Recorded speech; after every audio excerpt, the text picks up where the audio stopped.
Nous bénissons le nom de l'Éternel qui nous donne encore ce jour. Nous allons prier pour que Dieu nous bénisse dans ce moment de partage de la parole de Dieu. Éternel Père, béni sois-tu pour ce moment que tu permets, que ton esprit soit au contrôle et que tout esprit soit soumis à l'action du Saint-Esprit et que ton nom soit béni. Au nom de Jésus. Amen. Nous allons parler aujourd'hui de la parole de Dieu. Et tout ce que nous allons dire va tourner autour d'un thème que j'ai intitulé « Ne les suivez pas ». Aujourd'hui, nous constatons que certains serviteurs de Dieu se font passer pour Dieu. Nous avons constaté que certains serviteurs de Dieu se font passer pour celui-là même qui bénit. Nous avons constaté que certains serviteurs de Dieu se font passer pour ceux-là même qui communiquent la bénédiction.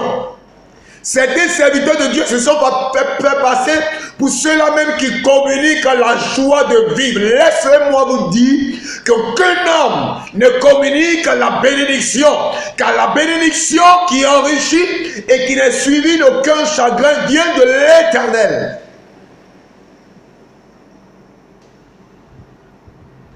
Nous, les serviteurs de Dieu, nous ne sommes que des hommes choisis par Dieu pour conduire le peuple vers lui. Et non pas pour nous faire passer pour des hommes qui bénissons. Ce n'est pas parce que tu travailles dans la cour royale que tu es le roi. Ce n'est pas parce que tu travailles dans la cour royale que tu es le roi. Nous ne sommes que des personnes qui travaillons dans la cour royale, mais nous ne sommes pas le roi. Car celui-là même qui donne les dons, celui-là même qui bénit, c'est le Dieu Tout-Puissant. Arrêtez de suivre des hommes. Arrêtez de penser que les hommes communiquent la bénédiction. L'Éternel Dieu guérit. L'Éternel Dieu bénit. Et il passe par toute personne pour bénir. S'il passe par moi aujourd'hui, je ne suis pas celui-là qui va vous apporter la bénédiction. Non, je ne suis qu'un canal.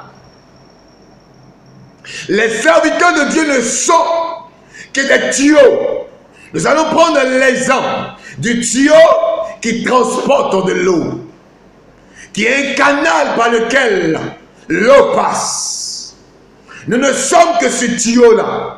Et l'eau qui passe à l'intérieur est Dieu lui-même qui passe à travers ces canaux pour bénir. Ne suivez pas ces hommes qui se font passer pour Dieu. Ils ne travaillent que dans la cour royale, mais ils ne sont pas le roi. Le Dieu Tout-Puissant est encore sur son trône. Ne les suivez pas. Ne suivez pas un homme. Ne me suivez pas. Suivez l'Éternel. L'Éternel utilise des hommes pour bénir. Et non des hommes qui se font passer pour des prophètes internationaux. Non. Arrêtez de les suivre. Arrêtez. Si tu entends ma voix, sache que l'Éternel te parle en ce matin. Il voudrait que tu saches qu'il est celui-là même qui bénit. Arrête de donner ton argent par-ci, par-là pour recevoir la bénédiction. L'Éternel des armées est celui-là qui bénit. Arrête de courir vers les féticheurs. Arrête de courir vers des faux prophètes. Arrête de courir vers les hommes. Il n'y a que l'Éternel Dieu qui bénit. Il n'y a que l'Éternel Dieu qui restaure. Il n'y a que l'Éternel Dieu qui donne la bénédiction en abondance et la bénédiction qui enrichit.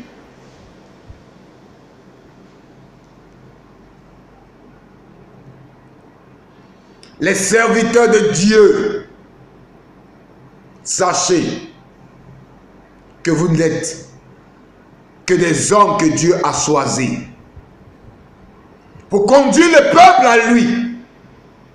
Et non pour vous faire passer pour des dieux, car vous n'êtes que des mortels. Arrêtez de vous faire passer pour des dieux. Vous avez la puissance de Dieu, mais vous n'êtes pas Dieu. Car la puissance de Dieu en vous se manifeste parce que celui-là même qui vous a communiqué cette puissance se manifeste. Car votre puissance n'est rien sans Dieu.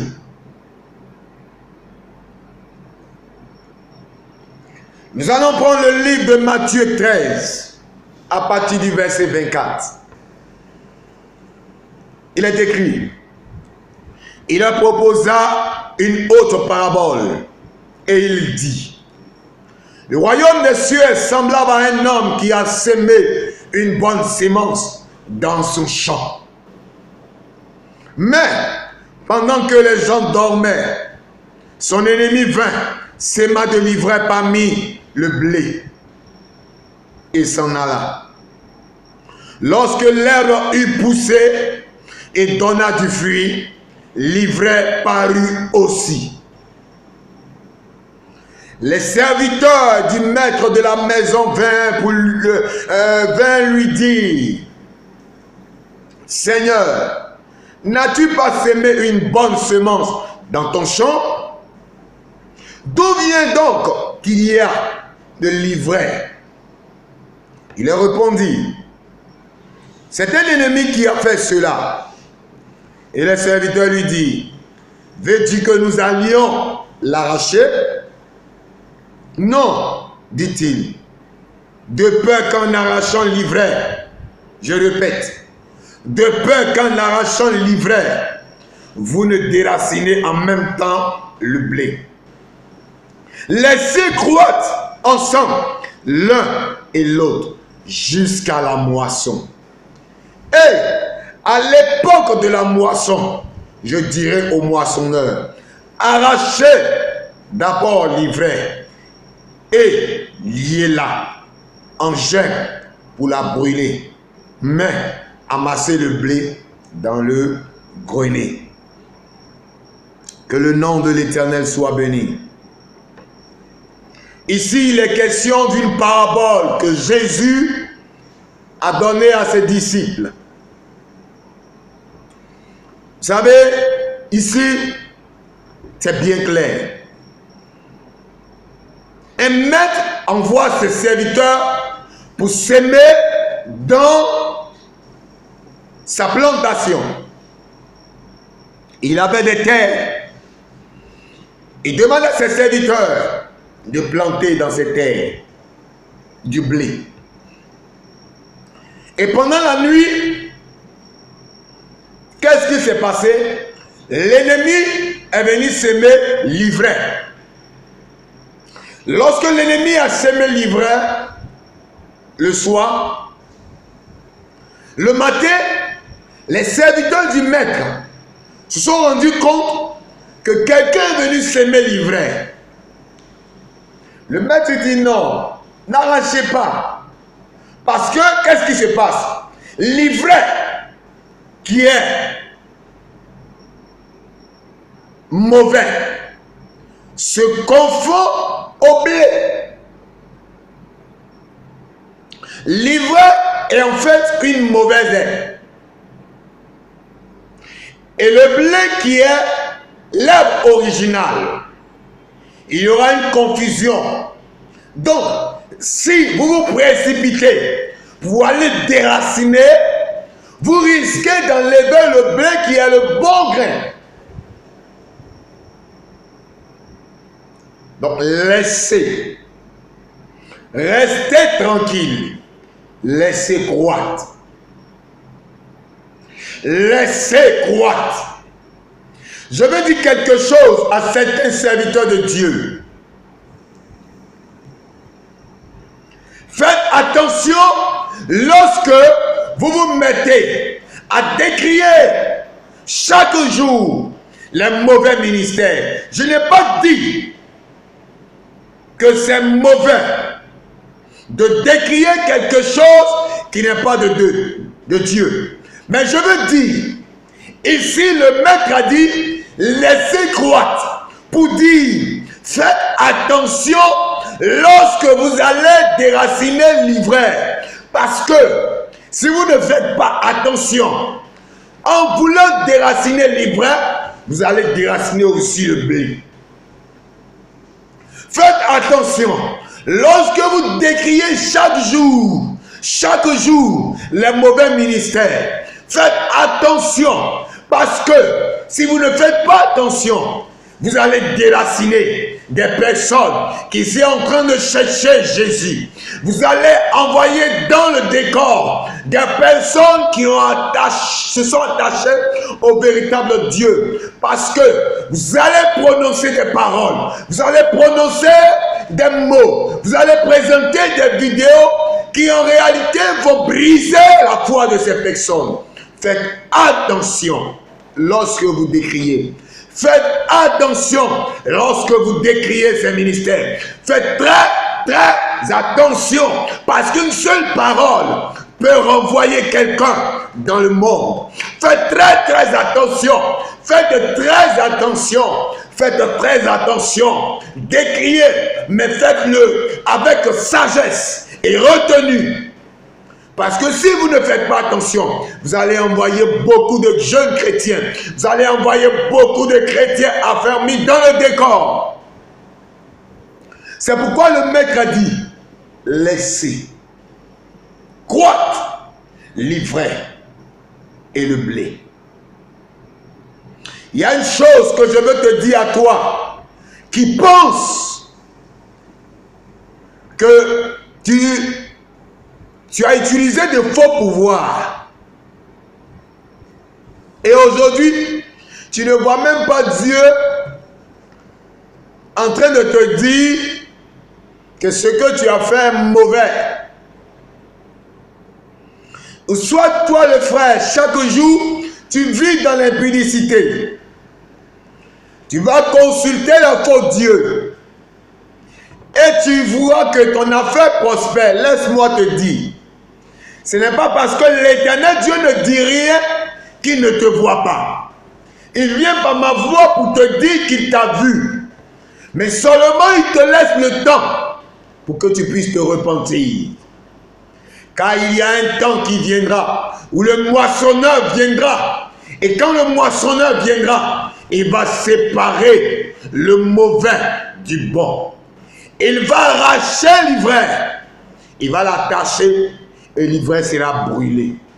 Répands-toi pendant qu'il est temps. Répands-toi pendant qu'il est temps. Répands-toi pendant qu'il est temps. Je veux dire quelque chose aux chrétiens que nous sommes. Je voudrais que nous sachions quelque chose. Il y a beaucoup de serviteurs de Dieu qui se sont laissés corrompre. C'est-à-dire, aujourd'hui, si tu n'es pas dans le luxe, c'est que tu ne travailles pas avec Dieu.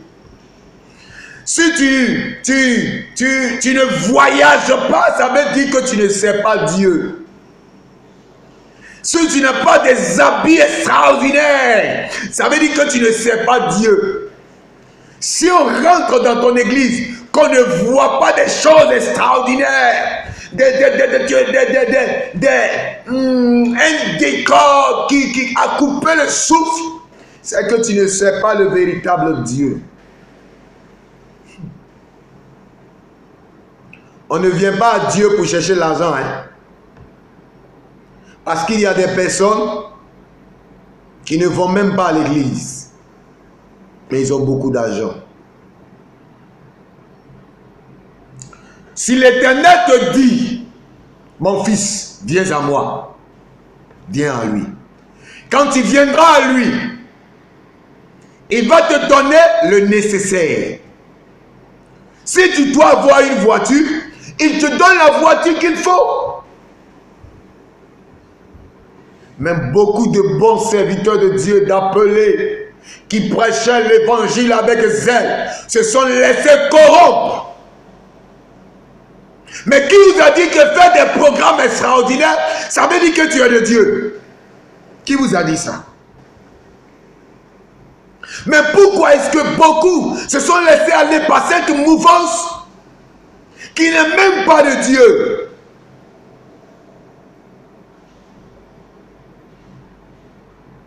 Est-ce que tu as besoin forcément de donner des révélations? Et maintenant, on fait des montages. Seigneur, Seigneur, ne les suivez pas. Ne les suivez pas.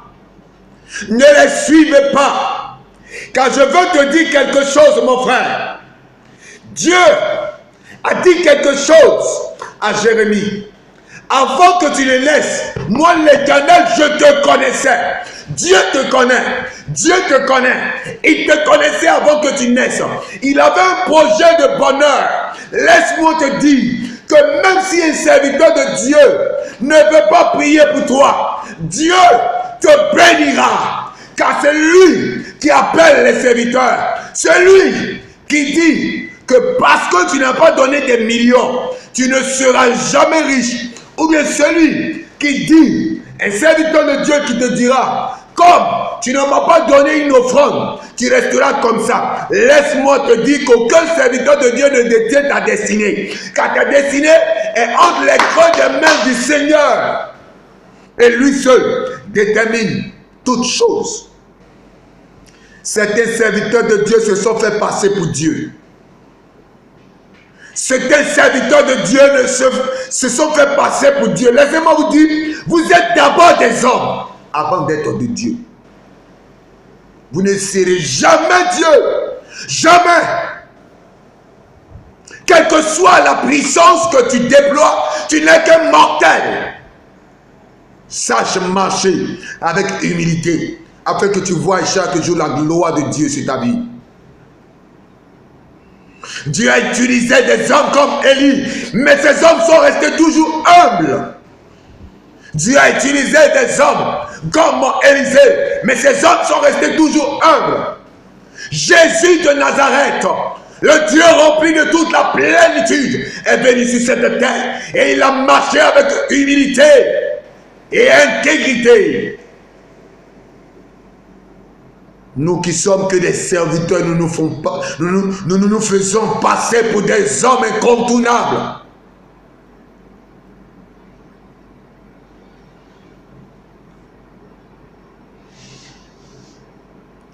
Qui vous a dit qu'il faut toujours s'aimer pour pouvoir être béni? Vous savez, je sais que beaucoup ne vont pas, ils vont beaucoup dire des choses. Mais je vais vous dire quelque chose. C'est l'Éternel qui bénit. Et à Dieu de choisir la voie qu'il veut pour te bénir. Pour toi personnellement, il peut te demander de te repentir pour que la grâce vienne sur toi. Pour toi aussi, mon frère, il peut te dire, c'est moi, fais ma volonté, prêche pour moi. Pour un autre, il dira, va nourrir une femme veuve. À Dieu seul le chemin par lequel il passe pour bénir un homme. Arrêtez de soutirer de l'argent aux hommes et en les faisant croire que c'est parce qu'on s'aime qu'on est béni. Qui vous dit ça?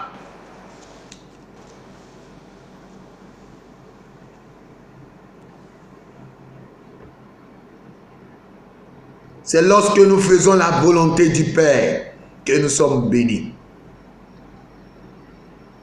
La volonté du Père, c'est de faire ce pourquoi il t'a envoyé.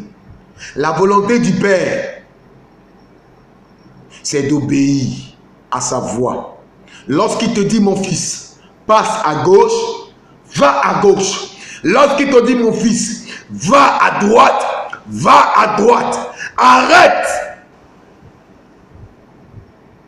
de suivre des hommes, mais suis l'Éternel, qui détient ta bénédiction, qui détient ton élévation, qui détient ta grâce.